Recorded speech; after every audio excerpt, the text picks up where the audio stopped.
Assalamualaikum warahmatullahi wabarakatuh. Jumpa kembali dengan saya Angjay dari Padepokan Sangyang Sira Ujung Kulon.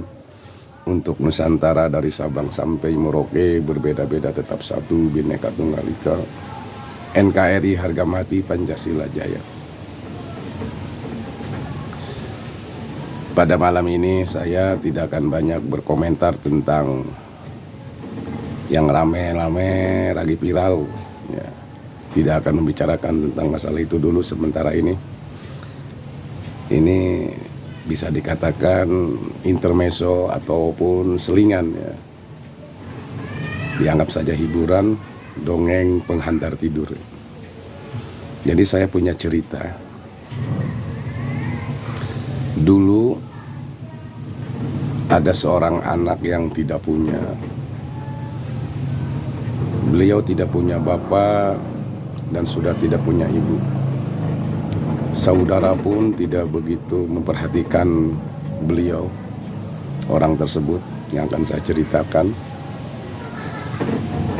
dia masih anak-anak menginjak remaja, di mana kemauan tinggi, cita-cita luhur, di mana cita-citanya sangat tinggi tapi keberadaan ekonomi yang tidak sangat mendukung.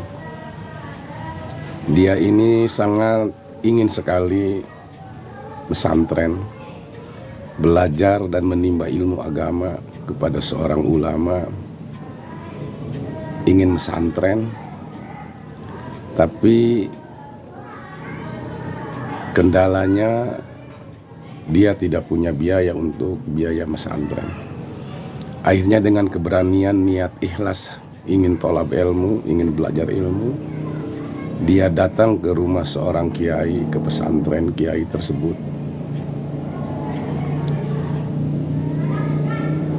Dengan memasrahkan, menyerahkan segala apa yang ada di dalam dirinya. Dia terus terang kepada kiai, ceritanya singkatnya. Begitu dia datang ke rumah kiai, "Assalamualaikum," sahur kiai. Dijawab sama kiai, "Waalaikumsalam warahmatullahi wabarakatuh." "Ada apa, Sep?" "Begini Kiai, saya pengen pesantren tapi tidak punya biaya.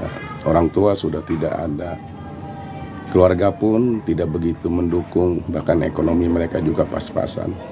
Jangankan untuk membiayai saya pesantren, untuk keluarganya sendiri pun mereka pontang-panting Pak Kiai."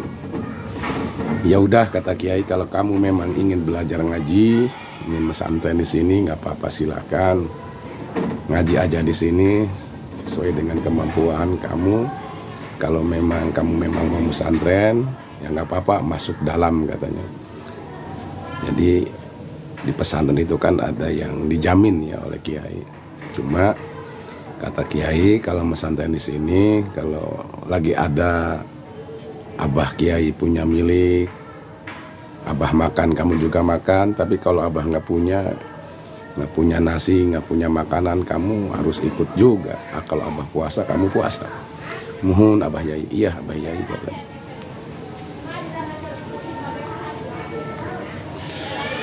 Singkat cerita, si orang tersebut namanya Ta'in.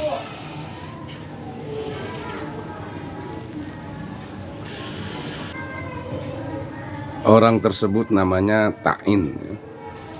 Nah, ini kamu Ta'in udah diam di sini di pesantren Abah. Itu Abah punya kebun, urus aja sama kamu. Kebetulan Abah punya kebun kanas katanya. Kalau bahasa Indonesia itu kebun nanas ya. Kalau bahasa kita mah kanas. Nah. Kalau bahasa Indonesia nanas, kalau bahasa Sunda kanas ya. Itu ada kebun kanas katanya, sekitar 1 hektar. Kamu urus ya, cuma waktu ngaji kamu jangan ketinggalan ngaji, kata Abah, kata gurunya itu. "Mohon Abah," katanya. Lama si Ta'in pesantren di pesantren tersebut, di Abah Yai. Setiap beli kitab, yang nggak punya uang nggak bisa beli kitab. Mau ngomong sama Pak Kiai takut dimarahin.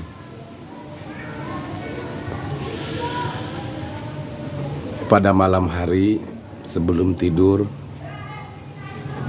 Tain menghayal, melamun, pengen punya kitab. Bagaimana ini caranya? Uang nggak punya, minta sama Abah Yai, takut, nggak berani. Akhirnya ini Tain merencanakan besok mau ngambil buah kanas tersebut. Dia mau mencuri buah nanas punya Pak Kiai. Pas dia ngambil buah nanas, baru juga dapat satu keranjang. Datanglah anak Abah Yai tersebut, menghalau si Tain tersebut. Hai Tain, ngapain kamu itu ngambil buah nanas banyak amat, untuk apa? Katanya mau saya jual. Udah bilang belum sama Abah? Ngapain bilang-bilang sama Abah? Ini kan kanas aku, katanya. Tain, kamu jangan begitu, dosa, kan? Kata siapa dosa? Ini kanas aku. Silakan kamu tanyain aja sama Abah, katanya. Singkat cerita, si anak Pak Kiai tersebut memberitahukan kejadian tersebut kepada abahnya. Singkat cerita, Tain dipanggil oleh Abah Yai di sidang. Tain, betul kamu ngambil buah nanas? Iya Pak Kiai. Kamu tahu itu hukumnya bagaimana mengambil buah nanas tanpa seizin yang punya? Dosa Abah Yai. Nah, kamu ngambil buah nanas siapa? Oh Pak Yai, itu nanas saya. Kata siapa? Tain, itu kanas kamu. Abah menyuruh kamu itu hanya untuk memelihara buah nanas tersebut. Abah tidak pernah memberikan mutlak buah nanas itu punya kamu. Abah ini gimana? Kata si Tain tersebut. Ini Bah, Abah kan sering memberikan pembelajaran kepada kami surat Al-Fatihah. Coba sekarang Abah baca kembali surat Fatihah tersebut. Maksud kamu bagaimana Tain, saya suruh baca surat Fatihah? Nggak apa-apa, baca aja surat Al-Fatihah. Nanti Abah akan bisa menyimpulkan itu punya siapa, punya Abah apa punya saya. Akhirnya, baiklah Tain, kalau memang kamu ingin membacakan surat Fatihah, saya bacakan. Bismillahirrahmanirrahim. Alhamdulillahi Rabbil Alamin, Ar-Rahmanirrahim, Maliki yaumiddin, Iyyaka na'budu wa iyyaka nasta'in, Ihdinas siratal mustaqim. Tarbah. Jangan diterusin, Bah. Coba ulangi dari Iyyaka na'budu. Iyyaka na'budu wa iyyaka nasta'in. Apa Bah tadi? Iyyaka nasta'in. Coba Bah. Iyyaka nasta'in. Kanastain. Kanas Abah apa kanas saya, Bah? Kata si Tain. Kanastain. Tain. Diamah jenanya. Masalah kanas boga dia apa boga Abah sampai ngomong surat Fatihah atuh eta mah iyyaka na'budu wa iyyaka nasta'in main. Iyyaka na'budu ka Gusti, urang ibadah kepada Tuhan kita ibadah. Iyyaka nasta'in, kepadamu juga kami minta pertolongan. Punan kumah di manaan kanastain kanas dia. Abah mah dina sok ngabulak balikeun ayat Abah. Ayatna iyyaka nasta'in. Kanastain, kanas Abah tak kanastain. Eta beta kanastain cenah kula mah. Oh, ari eta mah dia burung Tain, ari hayang-hayang teh eta kanastain boga dia hop burung ku aing diinpakeun ku aing disodakohkeun eta 1 hektar kanas kabeh jeung dia hop jual ku dia kabeh. Aing ikhlas ridho Tain, mangga. Singkat carita eta kanas ku si Tain dijual 1 hektar, dipanen semuanya. Dapat berapa kontainer, dijual Setelah dijual, kanas tersebut bukan dipakai poya-poya ke sana kemari, tapi uangnya amatain, dibeliin kitab semuanya. Sampai Pak Kiai pun aneh. Begitu si Tain datang dari pasar, bawa kitab sampai 5 kontainer. Eta kitab saha kula loba teh. Ieu teh kitab abdi bah. Hasil panen kanas anu mana eta kanas ku abah tos dipasihkeun kana abdi teh. Kanas tersebut kan udah abah kasihin sama saya. Saya sangat berterima kasih banyak dan saya minta maaf sama abah. Saya setelah berani mengakui kanas tersebut. Oh, Tain. Dengan rasa terharu, Abah Yai tersebut menangis, mencucurkan air mata. Maneh bener-bener hayang bisa ngaji. Hayang meuli kitab teu boga duit, hayang meuli kitab tidak punya uang. Maafin Abah Abah nggak peka. Abah nggak paham sama keinginan kamu pengen punya kitab. Abah ikhlas ridhoin.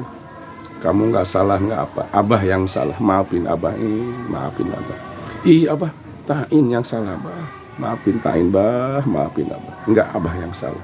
Kurang perhatian sama kamu. Nah, atas kedermawanan sang kiai tersebut, keikhlasan dan kemulusan hatinya, kemurnian nuraninya, kiai tersebut sampai ke Allah diangkat jadi waliullah. Lama kemudian sang kiai tersebut meninggal dunia, kewaliannya tersohor. Ini cerita ya, cerita interbeso. Setelah meninggal akhirnya si Tain oleh keluarga Abah Yai diangkat menjadi penerus pesantren tersebut untuk meneruskan pesantren ditinggalan sang kiai. Bahkan diambil minantu oleh keluarga Abah Yai, oleh anak-anaknya Abah Yai dinikahin sama anak perempuannya. Nah, ini luar biasa keberkahan si Tain, dapat doa dari gurunya. Orang yang tidak mampu sampai bisa menjadi seorang ulama dengan kesungguhan dan keuletannya, dan juga atas kedermawanan dan keikhlasan seorang gurunya yang mau mengikhlaskan, meridhokan, bahkan berdoakan si Tain agar dikasih ilmu yang bermanfaat oleh Allah Subhanahu wa Ta'ala. Nah, kita pun ya hidup di alam dunia ini jangan sembarangan menuduh orang. Emang secara kasat mata Tain itu awalnya mencuri ya. Mencuri kanas seorang guru lagi, gurunya. Ini kan luar biasa melanggar hukum adab dan tata krama, mencuri punya guru. Tapi dengan keikhlasan, kesucian hati sang guru, Tain mendapatkan ilmu yang barokah, dapat ilmu yang luar biasa, dan si gurunya pun menjadi waliullah dengan kedermawanan dan keikhlasannya. Maka siapapun, perkara apapun, sekecil apapun, ternyata masalah sepele bisa menyebabkan kita menjadi kekasih Allah. Ini ada dua isyarat.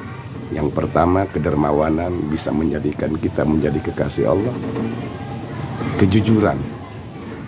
Kejujuran walaupun asalnya mencuri, tapi karena didorong keinginan yang luar biasa, ingin punya kitab, ingin paham kepada ilmu agama, dengan diikhlaskannya maka menjadi barokah. Maka kita jangan sembarangan menuduh orang, karena kita nggak tahu endingnya seperti apa. Maka selalulah berhusnudzon kepada sesama. Semoga ini bermanfaat, kisah cerita, kisah singkat dongeng pengantar tidur. Wallahul muwaffiq ila aqwamit thoriq, wabillahi taufiq wal hidayah. Assalamualaikum warahmatullahi wabarakatuh.